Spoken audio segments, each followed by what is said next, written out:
Olá, conversa de peso em sua 11ª temporada, mais de 1.200 programas, mais de 1.250 programas, e a alegria de a gente poder conversar com todo o nosso Vale dos Sinos, Novo Hamburgo, Campo Bom, Sapiranga, Estância Velha, através do nosso canal 14 da NET Claro, São Leopoldo através do nosso canal 6, e para o mundo inteiro através da nossa internet, né? Os nossos conversas de peso, desde o programa 1, estão lá no YouTube da nossa Vale TV.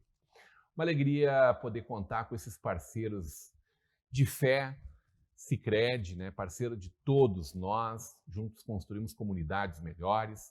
Faculdade INH, aqui você vive o conhecimento. Mercator Feiras e Eventos, a gente tem um encontro marcado lá em novembro na nossa Zero Grau, no Serra Parque, em Gramado, e o apoio da Lockfair Fechaduras e Acessórios. Meu convidado de hoje, a gente vai falar do sistema de controle de cheias do nosso Vale dos Sinos. Ele é natural de Santa Cruz do Sul, filho do seu Rodolfo e da dona Helena, formado em geologia e pós-graduado em hidrogeologia.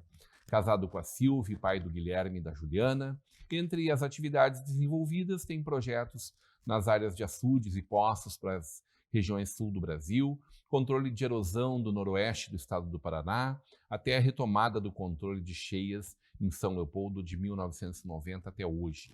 Atua há 34 anos na área de defesa contra inundações no Rio dos Sinos.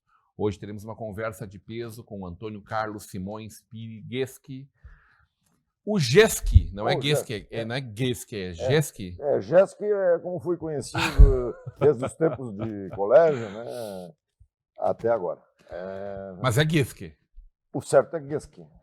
Antônio, uma grande honra te receber aqui, uma alegria poder falar contigo, mesmo que num momento tão triste como a gente está vivendo.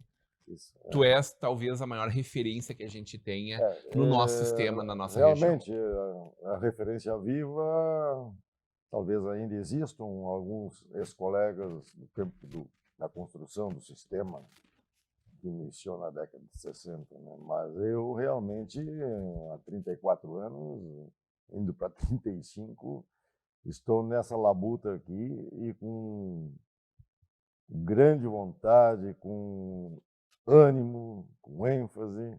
Sofremos esse grande revés que frustra a gente, frustrou a ciência, mas quem venceu nesse aspecto foi a Mãe Natureza, né, que nos preparou uma cheia do tamanho, da envergadura dessa. Mas eu gostaria, não sei se agradecer ao Rodrigo ter esse convite, para poder fazer um pouquinho da história e da atualidade também, né?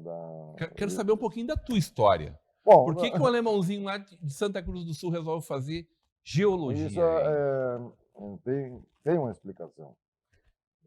Bom, a minha infância é uma infância normal, de colégio marista, né? Colégio São Luís, e aquela coisa do primário, ginásio, estudar, vir para casa, jogar bola, né? Na rua com os vizinhos e amigos, parava o jogo quando vinha um carro, mas o carro vinha a cada 10, 15, 20 minutos, né?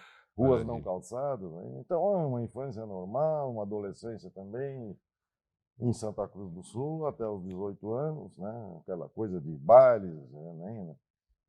Reuniões dançantes nas casas, nas garagens das casas. Né? Qual era o cinema de Santa Cruz na época? Hein? Qual era o cinema de Santa Cruz na época? O cinema? É. Cine Apolo? Tinha cinema, né? Claro, naquela época tinha cinema em todas as cidades, também, né? Claro. E o Cine Apolo e Cine Victória, nos domingos à noite, era o point, né? Onde se ia, depois da missa das 10, à noite ia continuar o flerte com as meninas, né? Tentar um namoro, porque na igreja era separado, o homem de um lado e a mulher do outro. Olha só. Isso era assim antigamente. Antigamente, pô, será que eu estou tão velho? Mas era assim, né? Então, após isso, terminando primeiro grau ali, o ginásio. Um dos maristas tinha vindo de Porto Alegre. Ao falar com a turma, os formandos do ginásio, que era uma formatura importante também, né?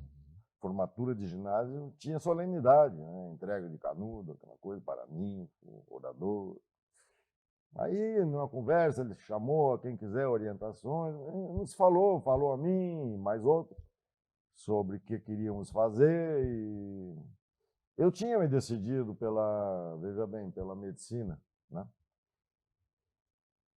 E ainda hoje, às vezes eu digo que eu sou um paramédico, porque sempre dando palpite. Mas aí o marista aquele dizendo, não, está saindo uma nova profissão. E realmente, a primeira faculdade de geologia que eu cursei foi a da URGS, foi criada em 1959 para 60.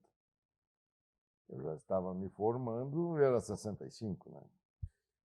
E com um grande potencial de coisas. E feito, eu e mais um resolvemos fazer, né? Vamos fazer geologia, eu com outro, o outro comigo. Vamos. Era um grande amigo, um grande parceiro desde o primeiro ano primário. Vamos lá.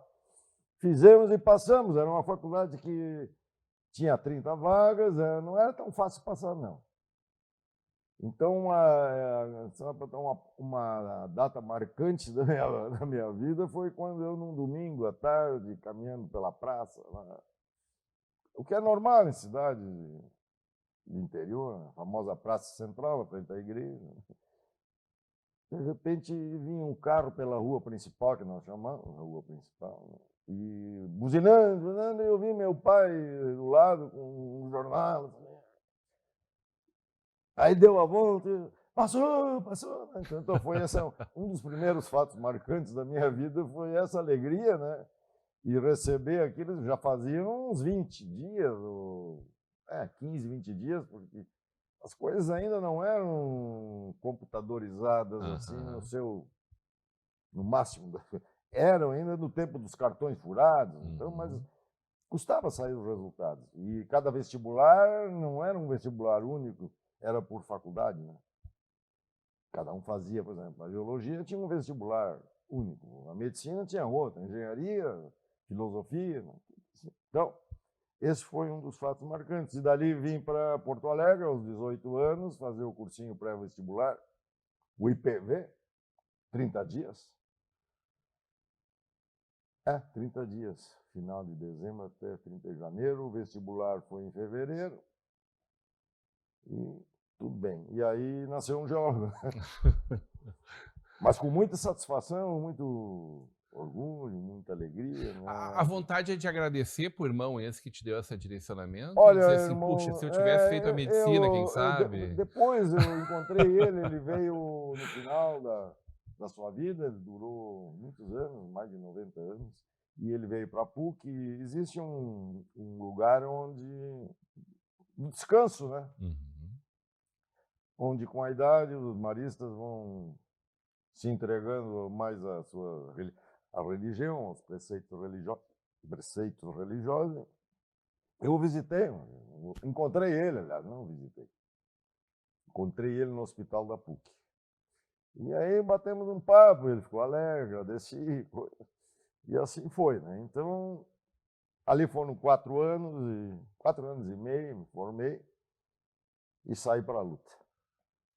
Mas foi rápido, assim, encontrei um emprego Por que escolher pela hidrogeologia? Hein? Porque podia ter ido para a área de Minas, talvez, né? Não sei. Tinha várias frentes do Não, Brasil é o seguinte, andando, né? O geólogo é como um médico, né? Assim, da natureza, né? E tem especialidades, né? Então, vai para Minas, que associa junto aos engenheiros de Minas e geólogos, né? Outro vai para a área de geotecnia, de resistências, de construções, de estabilidades. Outros vão para a área da hidrogeologia, né? E não foi especificamente dizer por que eu escolhi. Estando já trabalhando na Superintendência do Desenvolvimento da Região Sul, uma co-irmã da SUDENE, Superintendência do Nordeste, Sudeco do Centro-Oeste, Cerce da região Sudeste, Sudene a gente sempre Sudã, ouviu Amazônia. falar muito por causa das secas, né? Sim, lá Muito, na né? Sudene, mas Sempre lá também ouvimos foi muito, criado né? um irmão do DNOS, que é o DENOX, Departamento Nacional de Obras contra as Secas. E aí ali me surgiu a oportunidade, nós estávamos desenvolvendo um projeto de desenvolvimento agrícola no Banhado de Sombrio, projeto e com um núcleo instalado lá, né, para dar suporte a que aquelas pessoas do entorno da bacia do Mampituba e do Rio Sombrio, ali é Sombrio, Sombrio, tem um rio que corta ali o... Jaguaruna, não é? passa em Sombrio ali, né? Rio da Várzea. Então ali nós Onde a fizemos... gente tem um trajeto enorme que toda a BR-101 é elevada, né? Sim. Por causa da... É isso, é tipo um dique, né? A BR, né? Disso. E ali, então, tínhamos técnicos espanhóis num convênio com o governo da Espanha que traziam técnicos para desenvolver atividade juntamente conosco. E ali eles acertaram a possibilidade de fazer um curso na Espanha e estaria iniciando, assim, em questão de meio ano, um curso na área da hidrogeologia, que é a captação de água através de poços. Veja bem que eu trabalhei ali, eu te mostrei ali, falasse também, num programa geral de poços e açudes, né, visando a combater as secas, estiagens da região sul. Quantos anos tem esse projeto? Ah? Quantos anos tem esse projeto? Esse projeto terminou, né, com a extinção da Sudesul. Pois é, e aí como fica essas coisas, né? A gente continua agora sofrendo nos verões. O Estado andou criando um programa também semelhante, mas a intenção da superintendência, quando fez aqueles programas, era gerar um efeito multiplicador, né, a partir da amostragem da execução, juntamente com prefeituras, e que isso multiplicasse. Juntamente com isso foi aplicado um programa de piscicultura nos pequenos açudes, nas propriedades, pequenos açudes para dessedentação animal, para a criação de peixes. E isso desenvolveu muito a parte de piscicultura. Hoje, nossa região noroeste aí tem muita criadora de peixe, que tem um comércio muito desenvolvido nesse sentido. Então, gerou esse efeito multiplicador. Mas voltando ao anterior, então, aí eu, a partir desse momento, me desloquei por 8 meses para Madrid e lá fiz esse curso, né? Já vinculado ao que eu trabalhava, com poços e açudes. De alguma forma, tu já tinha sido impactado pelas histórias das enchentes de 41, depois de 65, Olha, 67? não tanto. Mas tinha referência, chegou a estudar, mas não tinha... Impactado mais pelas secas. Pelas secas. Pelas estiagens. Já era um fenômeno forte, né? Era um fenômeno muito... Ele é... E ainda é, né? Nós tivemos aqui, né? Nós ele é temporário e sistemático na nossa região. Sistemático, né? Então, veja bem, a hidrogeologia é a ciência que estuda a água subterrânea. A hidrologia, a água superficial, né? No nosso caso aqui de enchente, é água superficial. Perfeito. Então, aí, a partir dali, desenvolvi essa coisa, voltei. E quando voltei, fui designado, veja bem, o serviço público é um pouco banano. Quando eu voltei, apto a desenvolver essa parte da hidrogeologia com técnicas da Espanha, acostumada a grandes secas, né? A Espanha é um país seco, com pouca água. Andaluzia capta totalmente água do mar, né? Por exemplo. Sim, faz a dessalinização, né? Mas naquele tempo usava-se a captação do aquífero, né? Perfeito. Então, a minha formação nesse primeiro tempo foi isso. Aí, quando eu volto, havia morrido um acidente aéreo, o gerente do programa de controle de erosão no noroeste do Paraná. Lá é uma área extremamente suscetível a erosões, a formação de grandes ravinas, ou Vossorocas, ou Bossorocas, como chamam, uns com V, outros com V, que são valas assim, abertas, cicatrizes abertas no solo, friável, um solo de arenito, muito friável, muito facilmente erodível, se não tem uma cobertura vegetal, até com o pisoteio de gado, digamos, o excesso de cabeças por metro quadrado ou por hectare, né? Às vezes mais de uma cabeça, 2, 3, excesso de pisoteio, aí forma essas erosões. Aí fiquei lá também por um bom tempo, e quando, né, retorno desse... Eu ia e vinha, né? A sede era Porto Alegre, aqui onde é o prédio do Banrisul. Eu ia e vinha, né, em viagens, na coordenação. A gente sempre trabalhou vinculado a prefeituras, né? O governo federal e convênios com prefeitura. Então, quando voltei, aconteceu aquela eleição do governo Collor. Collor se elegeu, o Fernando Collor de Mello, e extinguiu a Sudesul ou o DNOS. A Sudesul e o DNOS eram autarquias gêmeas, assim, irmãs. A Sudesul era mais de projetos e planejamento, o DNOS era de execução de obras. O DNOS era um órgão executivo, tinha 12 regionais, né? Os projetos, a Sudesul desenvolveu grandes projetos na área de transporte, principalmente, de modais de transporte, e o DNOS executava também. O canal de São Gonçalo, ali a Eclusa São Gonçalo, foi feito Sudesul. Algumas barragens foram feitas por nós. O DNOS era o responsável, na época, pelo planejamento e execução das obras dos nossos diques. Das obras de saneamento. Era quem fazia a manutenção, inclusive, das casas de bombas, que hoje são municipalizadas. Sim, então aí eu vou chegando ali. Então ele... Vamos conversar sobre isso na volta do intervalo. Pode ser? Vamos conversar na volta do intervalo? Pode ser. Vamos falar daí, chegando a São Leopoldo, 1990. Vamos chegar. 34 anos aqui, passo, né? A gente, hoje, com uma conversa de peso, com o hidrogeólogo, mas o responsável aqui, o que mais reconhece o nosso sistema de diques aqui no nosso Vale dos Sinos, Antônio Gueski.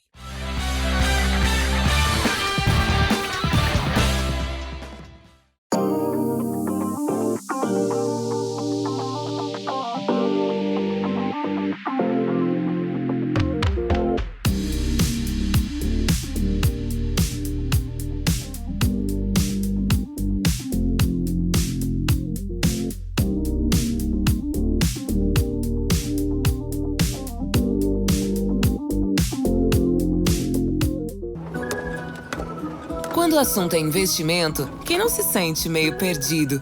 É preciso se orientar pelo mercado, pelos seus objetivos, pelas metas da sua empresa. Por isso que é tão bom contar com o Sicredi, para guiar você na direção certa. Temos poupança, fundos de investimento, renda fixa e previdência. Invista com a gente. Sicredi, aqui seu investimento rende mais do que dinheiro.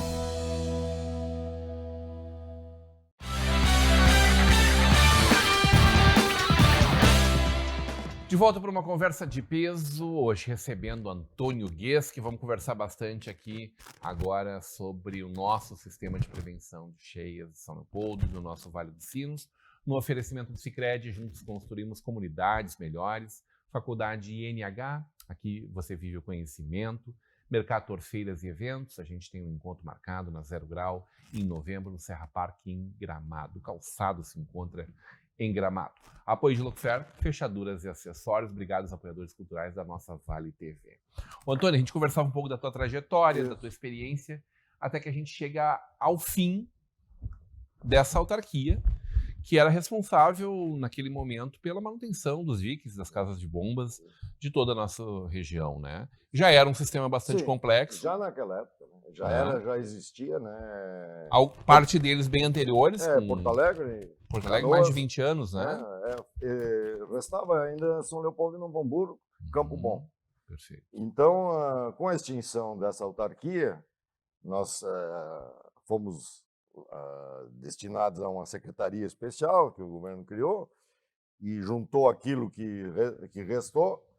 E eu e mais um colega, um engenheiro Aoki, nós, na sede dessa secretaria, ali em frente ao Zafari Ipiranga, na Avenida Ipiranga, onde foi num hangar que guardava os carros e caminhões do DNOS, foram jogados os projetos que existiam ainda no DNOS, cuja sede era junto ao Chocolatão hoje. Hoje é o DENIT, hoje é o DNPM, ou Agência Nacional de Mineração. Hoje mudou tanta coisa.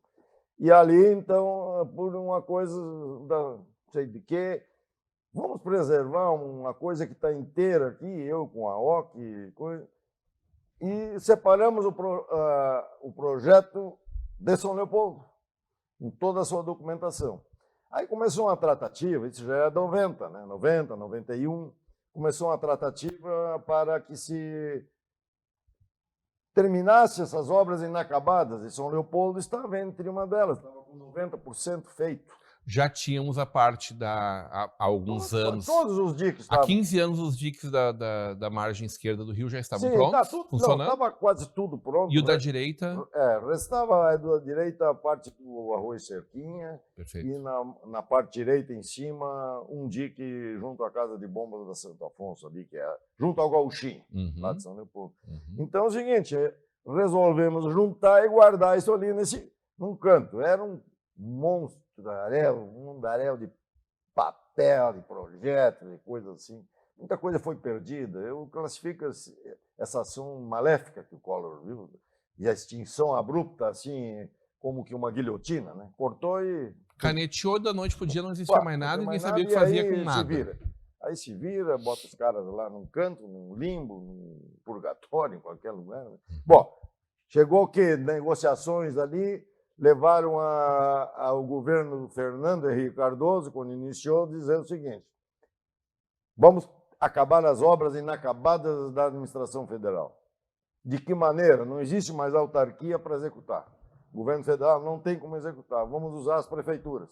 Aí, aqui em São Leopoldo era o Valdir Schmidt o prefeito.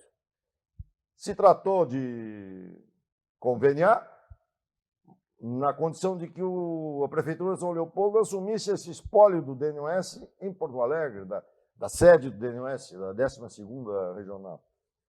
E aí veio tudo. O Valdir disse, não, eu assino, e patati, patatá, e pá. Definiram recursos, em torno de 10 milhões de reais, executar esses diques e começar a manter as casas de bomba, que a Prefeitura vinha mantendo, entendeu? Através do SEMAI, né? Entendi. E se iniciou o convênio do projeto de controle de enchentes do Rio dos Sinos. Baseado, volto a dizer aqui, com dados iguais aos dados de cotas altimétricas e sistemática e operacionalidade igual a Porto Alegre, com 68 quilômetros de dique, Canoas com mais de 20, quase 30, e São Leopoldo com seus 22, incluindo Novo Hamburgo. E ali o convênio foi levado, e sempre a União repassou recursos, até que o Vanazzi assumiu e foi um dos grandes catalisadores a receber recursos vultosos para fazer a manutenção. Ele já estava pronto, né? O sistema já estava pronto naquela época, só faltava continuamente manter, dragar canais, cortar a vegetação invasiva dos diques, reformou todas as casas de bombas e manteve o sistema funcionando e suportando as cheias, como todo o sistema da região metropolitana, com algumas falhas, eventualmente, que o calcanhar daqui sempre foi as casas de bomba, e Porto Alegre é vítima disso, os Canoas também. Nós aqui até refuto que o SEMAI mantém bem e vem mantendo. Então, Rodrigo, o que aconteceu? Em 2012, quando praticamente os recursos estavam se esgotando do convênio, o último convênio que o Vanazzi assinou com o governo federal, o governo Lula ainda, o projeto teve uma baixa, quer dizer, um stop, e ficou assim até 2015, sem receber recursos. Aí já foi na administração do Moacir. Uhum. E o governo, então, ainda resolveu encerrar esse convênio. Faltavam 5 milhões de reais, 5 milhões e 100 mil a preço histórico, que estariam sendo usados na dragagem do rio. Uma obra importante que tem que ser mantida e só foi feito um pedacito. Nós sabemos que os rios, as calhas estão cheias, então também a resposta às cheias é mais rápida, né? Sobe mais, o canal está mais cheio. Quando a gente abre mais o canal, demora, ele é Sim, mais lento. Flui mais, né? Ele é mais lento. É mais lento com a cheia é mais lenta. E o canal do Rio dos Sinos, entre a Ponte Férrea e a BR-116... Que é uma parte mais... É um trecho crítico do rio, é um funil do rio. São Leopoldo tem esse problema, o rio corta a cidade. Então, duas áreas afetas a problemas de escoamento.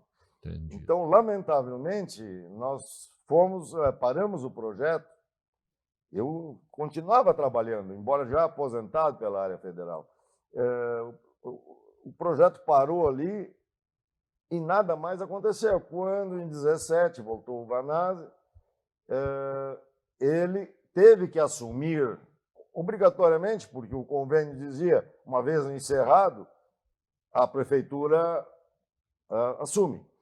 Mas ele foi encerrado prematuramente, né, com recursos a serem repassados. Então, a prefeitura considerou juridicamente que não está encerrado e que continua sendo da União a responsabilidade, embora que a responsabilidade por cheias, catástrofes, o artigo 21 da Constituição diz que cabe à União resolver os problemas das cheias, das enchentes e catástrofes que ocorram.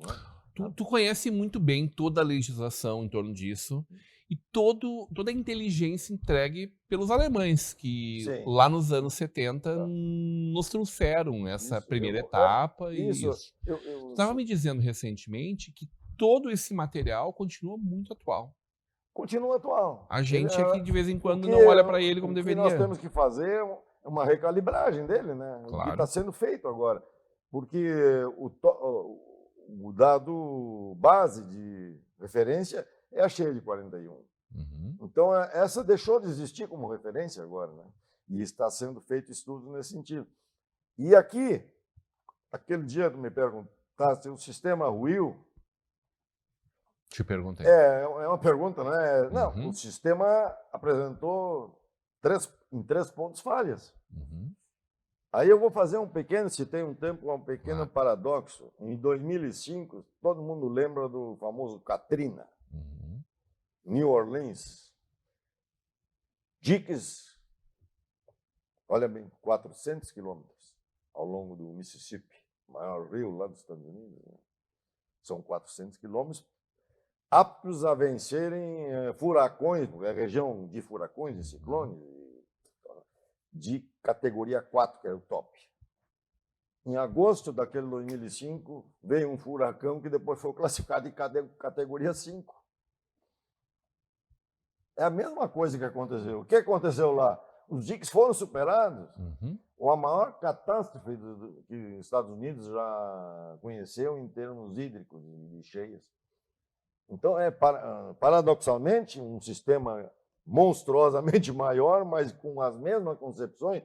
E eu te digo que a concepção daquele projeto é do Corpo de Engenheiros, US Army Engineer Corps, a Corporação de Engenheiros da Exército Militar dos Estados Unidos, dos quais os alemães também copiaram. Eles foram pioneiros lá nos Estados Unidos, foi copiado. E aqui se usou essa cheia, essa chuva foi a nossa Katrina. O que aconteceu lá em maiores proporções. O que tu sugeres? A gente está com o nosso horário estourado, mas eu preciso te ouvir nesse sentido ainda.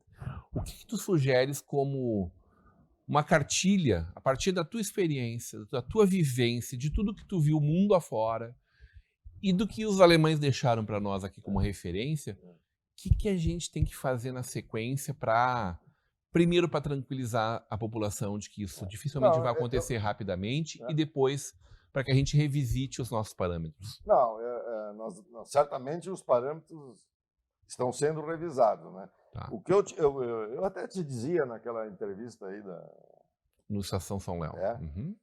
que eu tenho a cartilha lá, né? E essa cartilha deixada pelos engenheiros alemães, e teve um engenheiro ainda por último aqui, contratado pela prefeitura, engenheiro Gartner, de saudosa memória, falecido no ano 2000, vinha aqui, era um entusiasta de São Leopoldo, criou esse canal de derivação que nós precisamos fundá-lo. Que é maravilhoso e que precisa ser revisto também. Vira rio, então o Rio dos Sinos São Leopoldo pode ter uma ilha definitiva. Perfeito. Né? E a cartilha, se um dia eu voltar aqui, eu posso te ler essa cartilha, e tu vai ver o seguinte, ela é atual, é fazer a lição, entendeu? De casa. O que compreende essa lição? A lição é continuamente a manutenção. Dragagem a cada 5 anos. Quando é que a gente fez a última dragagem do Rio dos Sinos? Quando é que a gente fez a última dragagem do Rio? Não fizemos dragagem aqui nesse trecho escrito e apenas iniciamos no penúltimo ano da administração. Nossa, que loucura, né? E foi feito 1/3 do que era para ser feito. Que loucura. Né? Então é o seguinte, essa cartilha é isso, manter os diques limpos, manter as valas internas que drenam água para o rio, para as casas de bomba, dragadas anualmente, e manter essa dragagem contínua ou de 5 em 5 anos, mas se nós conseguirmos fazer com que uma empresa de mineração, como está sendo feito, utilize essa areia, ela vai tirar continuamente, sobe e desce, sobe e desce, sobe e desce. Né? Eu te digo o seguinte, a lição de casa é essa. Eu posso te mostrar um dia, querer mostrar aqui. Né? Os alemães deixaram, o DNOS deixou. Eu digo assim, eu agora estou aqui na prefeitura, né? É deficiente a forma de olhar da União, uma obrigação também sua, para os municípios. Os municípios não têm essa capacidade. Porque sempre são milhões e milhões. Sempre são milhões. Qualquer bomba tem que mudar a bomba. Tem bomba mais moderna. Um caminhão tem dinheiro sempre. Eu posso dizer que não existe nos orçamentos. Essa é a verdade. Precisamos receber. Adorei conversar contigo. Tá sempre bom. Instigante, provocativo e inspirador, Antônio. Porque... Tem o caso aquele, né, também depois, outra hora, podemos falar sobre a urbanização descontrolada que houve no espaço de tempo, entre o DNOS morto e repassado de convênio. Porque daí se caneteava lá que podia ter o loteamento em tal lugar, mas não podia. Era o leito do rio. O DNOS vetava. Obrigado, Antônio Guesk. Hoje uma conversa de peso com esse geólogo especialista no nosso sistema de contenção de cheias aqui do Vale dos Sinos, muito especialmente de São Leopoldo, né? Tá lá, prestando consultoria, apoiando, trabalhando junto São Leopoldo, lá desde o retorno do prefeito Vanazzi. E é sempre uma honra poder estar com ele aqui, essa pessoa que melhor compreende todo o nosso sistema aqui, trazendo um pouco da sua visão e do que a gente precisa fazer para melhorar. No oferecimento Sicredi, Faculdade INH, Mercator Feiras e Eventos e apoio de Locfer Fechaduras. Agradecendo ao Antônio Guesk, mas sobretudo o carinho da tua audiência, a gente fica por aqui. Continue com a programação da nossa Vale TV, da nossa rede comunidade de televisão.